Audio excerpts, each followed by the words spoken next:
If you seduce me like this again, the monster you awaken will show no mercy. It was midnight, and I knew very well that this hour never brought anything good with it. The dim streetlight only cut through shadows, not faces. I hadn't even had the chance to take a deep breath when I felt his presence. Before I could turn around, my back touched the cold wall. And then, the warmth of his body. Marco. He was so close that I could feel his breath on my face. Trapped between the wall and his broad chest, my heart was pounding, not from fear, but from something far more dangerous. I tried to speak. I really did. Marco, what are you doing here if... But his lips silenced me. His warm lips pressed against mine. Deep, sudden, full of a desire that felt like it had been locked inside him for months. Heat rushed through my body. It was as if everything we had left unsaid had finally found its way to our lips. For a moment, everything disappeared. Families, feuds, boundaries. There was only us and the night. At first, I froze. Then my hands rose on their own and tangled in his hair. I gripped him tightly, as if letting go would make this moment vanish.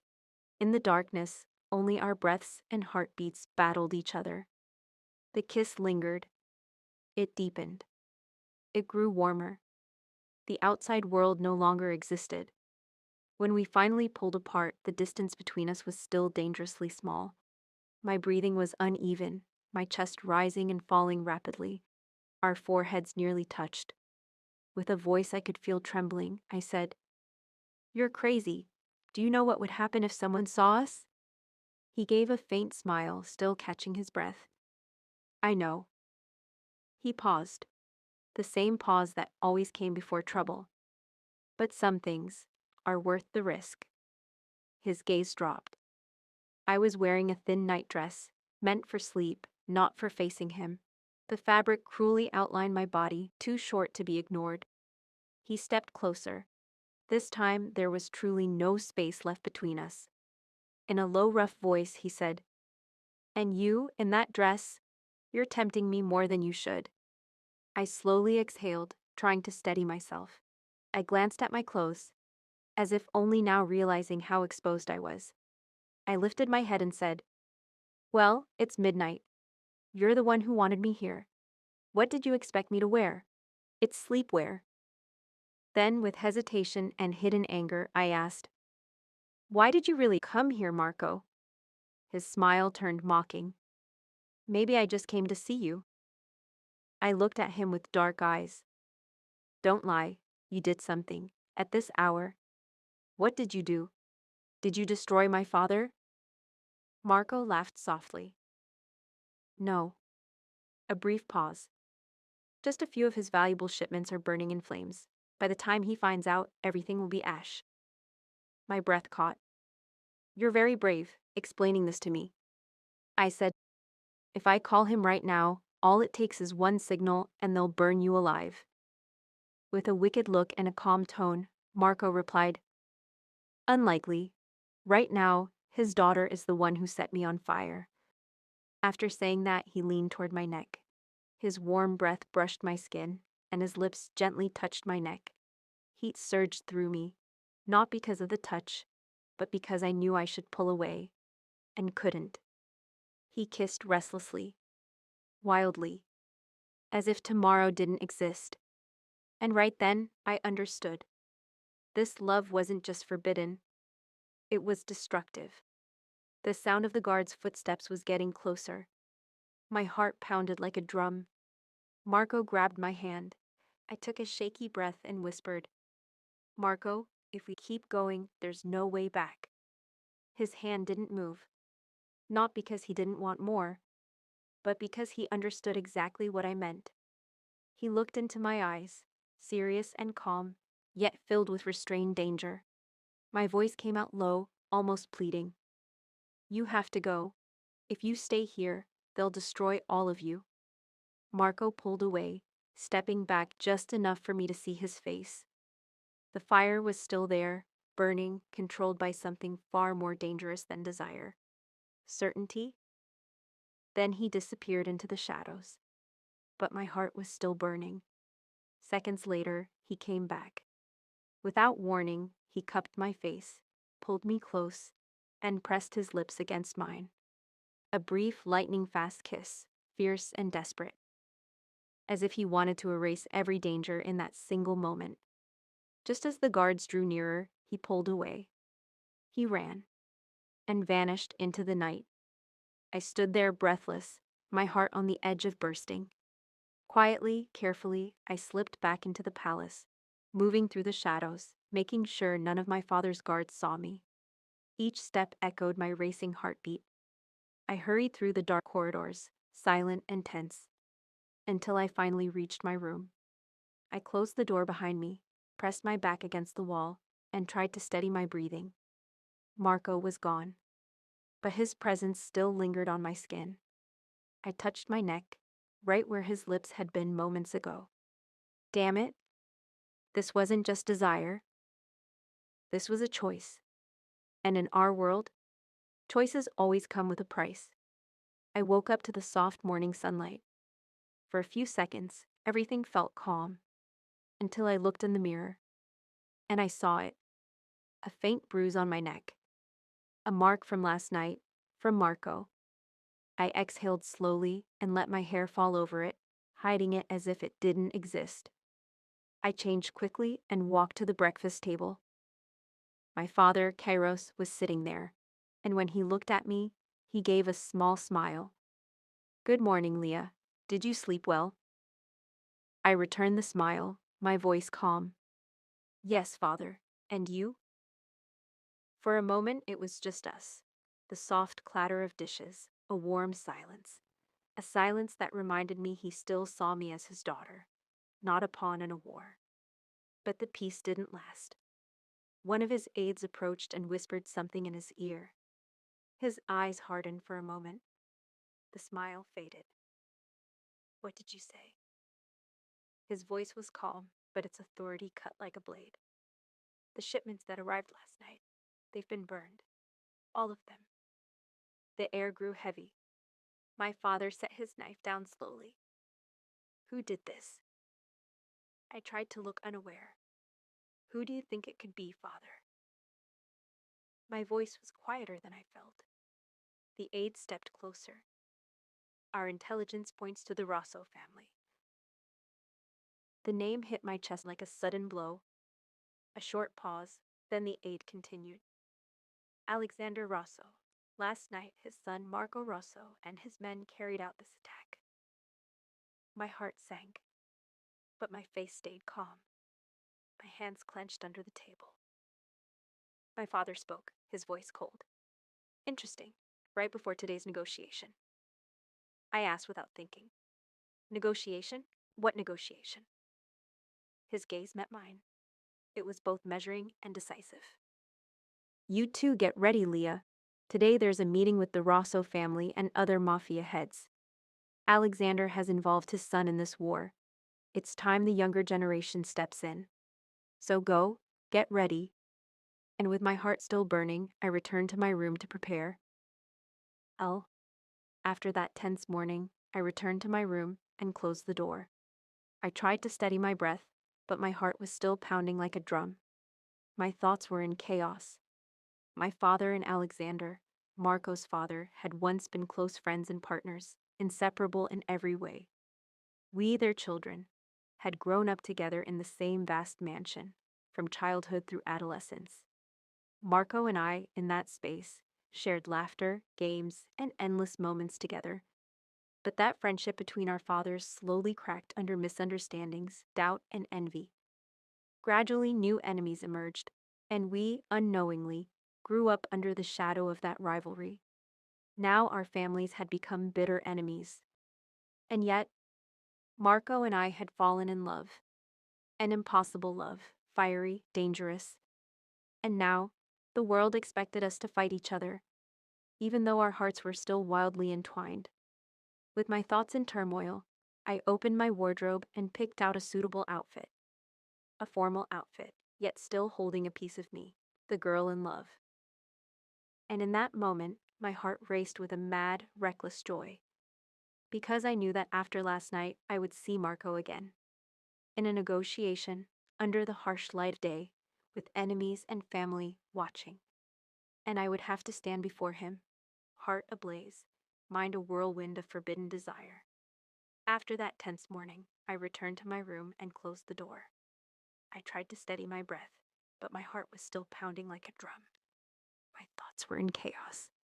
My father and Alexander, Marco's father, had once been close friends and partners, inseparable in every way.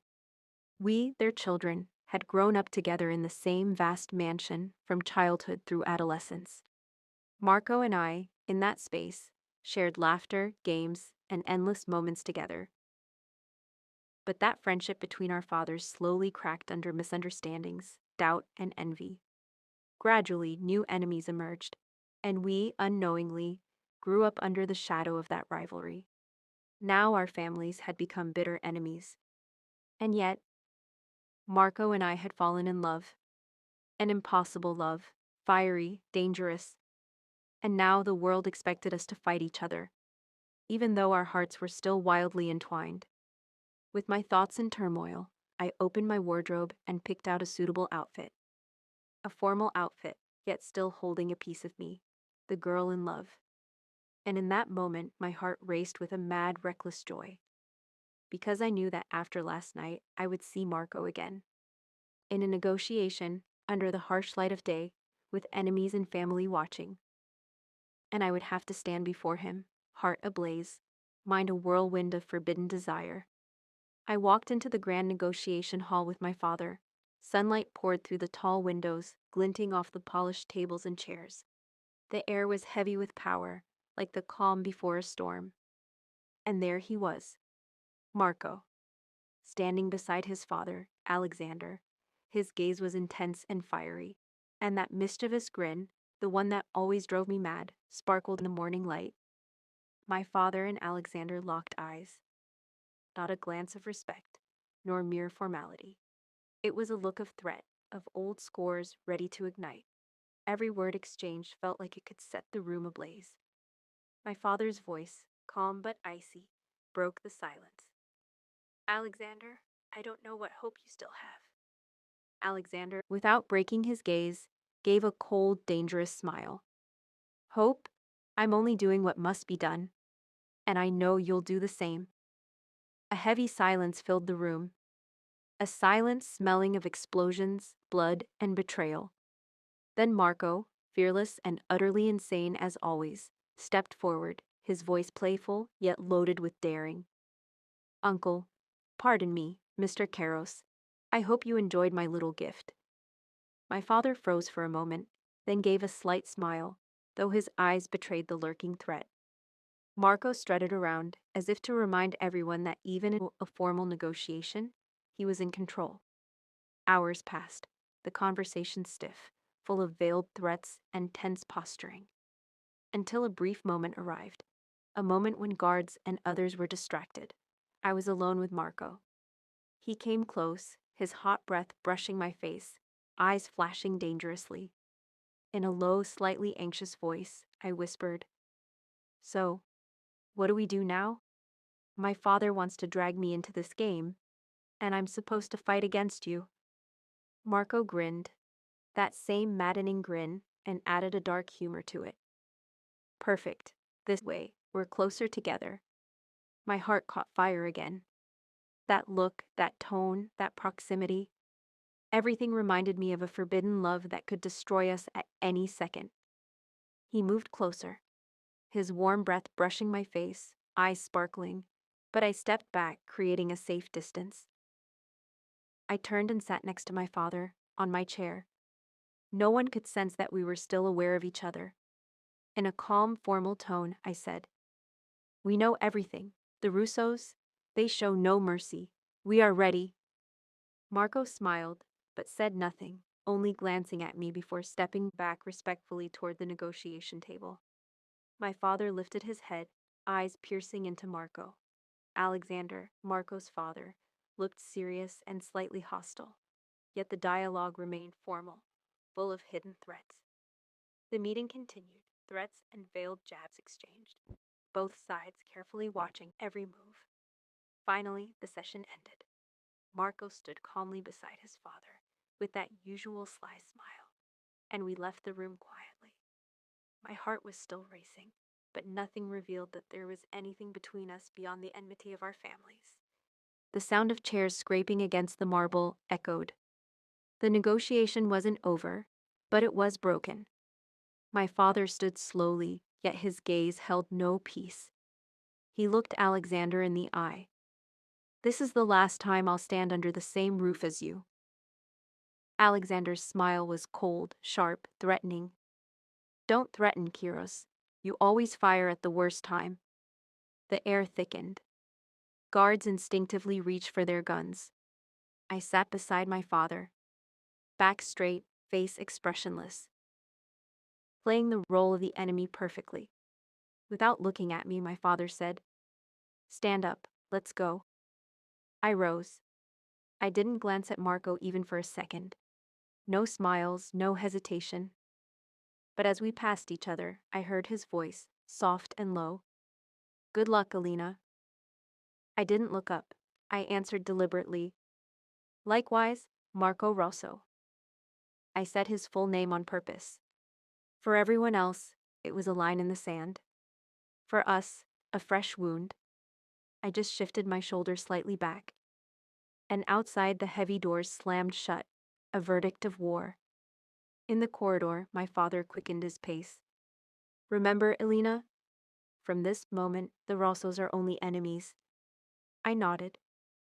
"I understand." But my heart said something else. When we reached the car, I glanced back for a moment. Marco was still standing there, hands in his pockets, that crooked smile on his lips. Our eyes met briefly, a second long enough to remember everything. Forbidden love, danger, and the promise of something that could destroy us both. Once the car doors closed, the city was calm, too calm. And I knew this wasn't just leaving a negotiation. It was stepping into a war. I was lying on my bed, eyes closed, but my mind would never rest. The memory of Marco's gaze during the negotiation, the meaningful pauses, his reckless smile, and my father's fury stabbed through my thoughts like a knife. Suddenly, the sound of a stone hitting the window made my heart jump. I looked outside. Marco was there, signaling me to come. Fear and excitement twisted together, but I stepped out quietly, carefully, slipping away from the mansion. With a mix of anger and disbelief, I whispered, "Marco, why are you here again?" He gave me that insane, reckless smile, the one that always drew me straight into danger. "To get you out." My eyes widened. "What do you mean? Why am I not coming with you?" He only shook his head, calm and controlled. "I'm not taking you. I'm getting you out." Before I could react, Marco skillfully lifted me onto his shoulder. "You're crazy. Let me go. My father will go mad with anger." Marco said nothing. No words, no extra smile. Just firm, unyielding strength as he placed me into the car. When I opened my eyes, I realized he wasn't alone. His men were with him, ready, dangerous, and merciless. Their shadows stretched in the dim streetlights, a clear warning. In the darkness of the night, every movement of Marco and his team carried me farther from my father's mansion. The car moved slowly through the quiet streets, each jolt making my breath faster. My heart pounded in my chest, as if it wanted to break free. But deep down, I knew this was more than just an escape. This was the beginning of a bigger war. And the only person who could save me from this storm was Marco.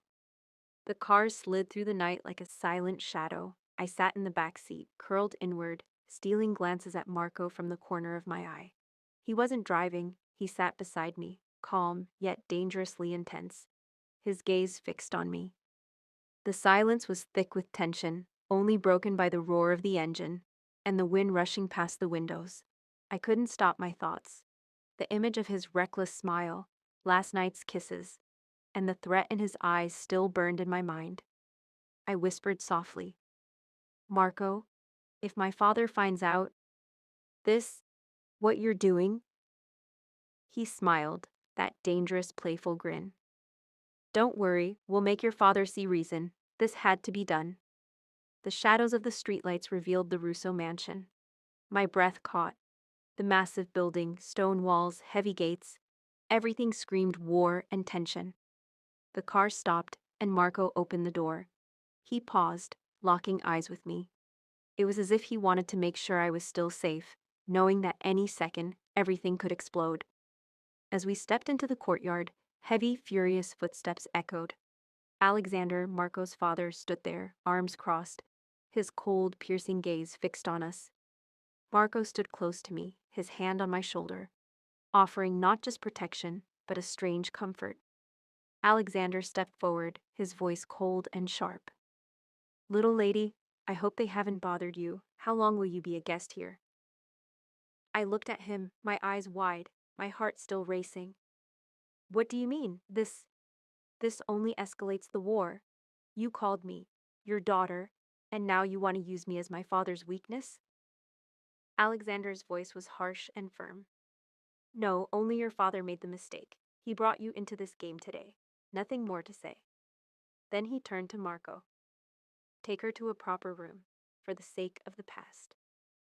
Without a word, Marco placed his hand on my shoulder and, with a skilled move, guided me toward a room still filled with shadows and the secrets of the night. Inside me, fear, excitement, and longing swirled together.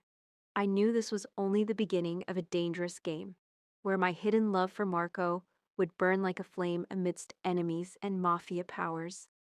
Marco led me to a large, dark, and secure room. He closed the door and exhaled deeply. "Alina, until a certain time, you'll stay here." His voice was calm and firm, yet carried a power I couldn't deny. My eyes widened and I snapped, "Marco, what kind of game is this? Why did you get me out? Are you trying to torment me and my father?" He gave that crooked, dangerous, yet reassuring smile. "Relax. No one is going to hurt you." His breath came close, his gaze burning and intense. "Sure, a big war has started between the families, but remember, I'm your shadow. I can't bear even a single moment of your unhappiness. This isn't to escalate the war, it's to protect you." My heart pounded faster. Slowly, he took my hands and pulled me into his arms, not violently, but with a feeling of reassurance. "Alina, everything will be resolved, I promise. Even when the world pressures us, I'm here." In that moment, the warmth and safety in his embrace calmed some of my fear and anxiety. The warmth of his arms was still around me when he slowly stepped back. It was as if he knew that if he stayed even 1 second longer, control would slip away.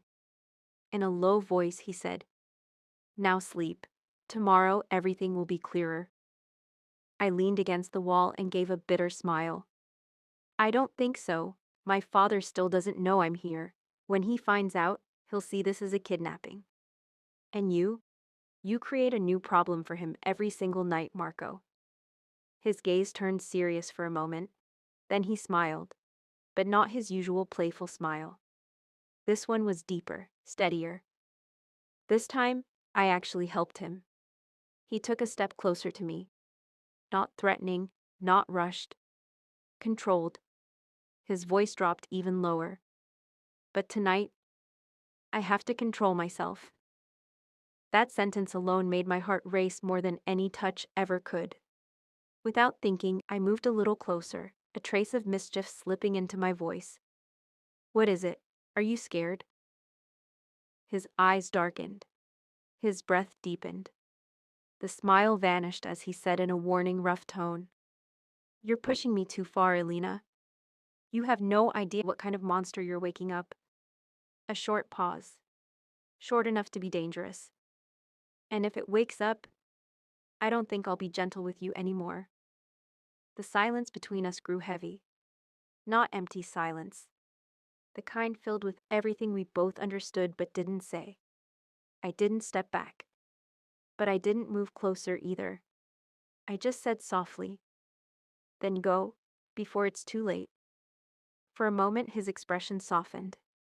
He lifted his hand but stopped just before touching my face, as if forcing himself. "Sleep, Alina. You're safe here?" And tomorrow, you'll understand the truth about many things." Then he turned and walked toward the door. At the threshold, he paused without looking back. "And don't forget, if this game has started, I am never on the opposite side of you." The door closed. I was left alone, with a heart still burning, and a feeling I knew was no longer just love. War was coming. It was early morning. So early the night hadn't fully retreated yet. I was sitting on the bed, a thin shawl around my shoulders, when the door opened softly. Not rushed, not violent. My father, Kairos. He looked at me for a long moment, as if checking whether I was real, not a memory stolen by the night. Then, without a word, he stepped forward and pulled me into his arms. Tight, unprotected. Tight enough to tell me he had been afraid, not of war, but of losing me. He whispered, "Don't disappear like that again." Something broke in his voice. I closed my eyes. Moments later, Alexander's voice came from behind us, calm, firm. "We need to talk, all of us." My father didn't let go, only nodded. The door closed. The air grew heavy. Marco stood by the window, hands in his pockets, eyes outside but his mind here. Alexander faced my father. He spoke first. "Last night wasn't a power move or relocation. A direct order was given to eliminate Alina." My breath caught. My father frowned. "By whom?" Alexander paused, then said the name. "Victor Blackwood." Silence struck hard. Marco said quietly, "He hadn't entered our war, until now." Alexander continued, "Blackwood wasn't looking for negotiation. Not with you, not with the Russos.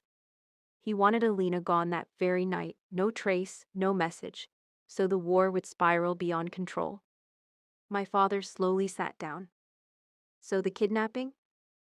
Marco turned, meeting his gaze. "A cover. If the enemy believed he succeeded, he'd stop hunting her." My father exhaled deeply. For the first time, not as a commander, but as a father, he said, "So you saved my daughter, not your pride." Marco replied softly, "If my pride were worth her life, I would have broken it myself." Silence. Alexander concluded, "Now that we know Blackwood is behind this, the equation changes. Either we fall separately, or we stand on the same side, for now." My father lifted his head.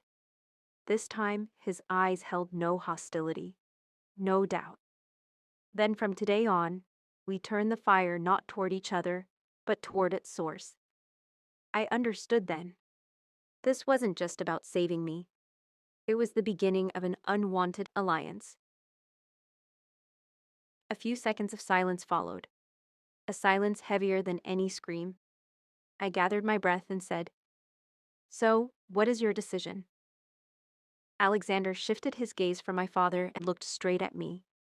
This time, not like a mafia boss, but like a man who knew exactly what kind of fire had been lit. "We involved you and Marco too deeply, Alina." His voice was steady, but weighted with truth. "But the reality is this. Victor Blackwood is the most dangerous and ruthless man in the mafia world. And now he's coming for us. Not just the Rossos, but your family as well." My chest tightened. "So that means—" I hesitated, then said firmly, "We have to unite again, against him, fight together." My father suddenly stood up. The chair scraped loudly against the floor, cutting through the room. "No." His voice was firm, but fear hid beneath the strength.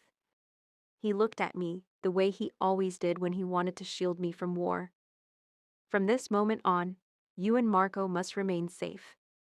This is the kind of war that can spiral out of control." He stepped forward. "Leave this problem to Alexander and me. We'll stand on the front line." Marco tried to object. "But—" My father raised his hand. "You can be our support, intelligence, shelter, strategy, but not on the front line of the fight." Then his gaze slowly turned and settled on Marco. His voice lowered, but grew heavier. And you, Marco, if this war goes beyond control, Alina becomes your responsibility. Marco didn't even blink. He took a single step forward and said, "That responsibility was already mine." His eyes met mine. No promises, no seduction, just protection. And in that moment, I understood. This war may begin with guns, but it will be decided by loyalty. The balcony was quiet, too quiet. The city stretched beneath us, its lights flickering like a battlefield pretending to be alive. I leaned against the cold railing, wrapping my arms around myself. "So that's it?" I said softly. "We do nothing and leave the war to our fathers?" My eyes fell to my hands, hands that had trembled last night, hands that had been pulled, protected, almost lost.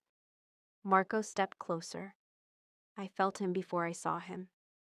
He gently took my fingers in his, warm, steady, grounding me back into reality. "When did we ever listen to our fathers this closely?" he said quietly. I looked up at him. Then his voice lowered. "But this time, I'm scared too." That confession hit harder than any declaration of love. "I'm scared something might happen to you," he continued. "And that's new for me. Fear usually doesn't stop me." I swallowed. "They're dangerous, Marco. Very dangerous." He nodded once. "Very." Then he tightened his grip on my fingers, just slightly. "But listen to me." His eyes locked onto mine, serious, unguarded, real. "This world is still dangerous, Alina.